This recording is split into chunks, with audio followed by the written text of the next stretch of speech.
ચૂટકી બોલો આજે ચો છે નહીં ગૌવાટી નોકરી ખેતરમાં ખેતરમાં નોકરી ચાલતી નહીં. અચ્છા ચેલા વીઘાને વાટી દીધા વીઘા તો મને ખબર નહીં, બે વીઘા જેવું, 2 વીઘા 2.5 વીઘા જેવું બરાબર.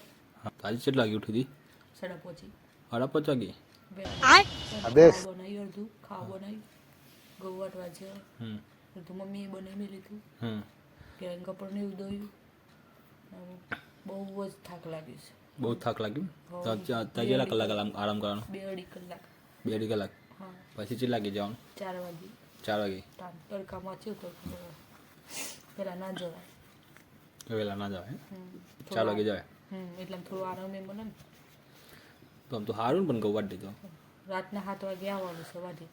7 વાગે અજવાળું રાય ને હા તો સુધી વાઢવાના છે. તો સુધી વાટવાના પછી ઘેર આવીને ખાઈ પાલી હોઈ જવું, પાછા સવારે પાછા આપણે નોકરી. પાછું નોકરી એટલે હજી તો બે વટાઈ જાય હે ને આમ વટાઈ જાય ને આજે તો આજે થોડું રહી જશે વાટતા થોડું રહી જશે. કાલે સવારે પતી જાય કાલ સવારે પૂરું. કાલે સવારે નહીં પતે અમુક વાઢવા ઉપર આધાર તો લાગે છે પણ ઘઉં હોય ને કૂતરી પારી નાખે ને બધા શાક તે બધા આડા હોર થઈ જાય. ઊભા હોય તો ફટોફટ વઢે પણ આડા છે પછી તને હોઈ જતા ને આમ તને આરામ કરી લો તાનું બહુ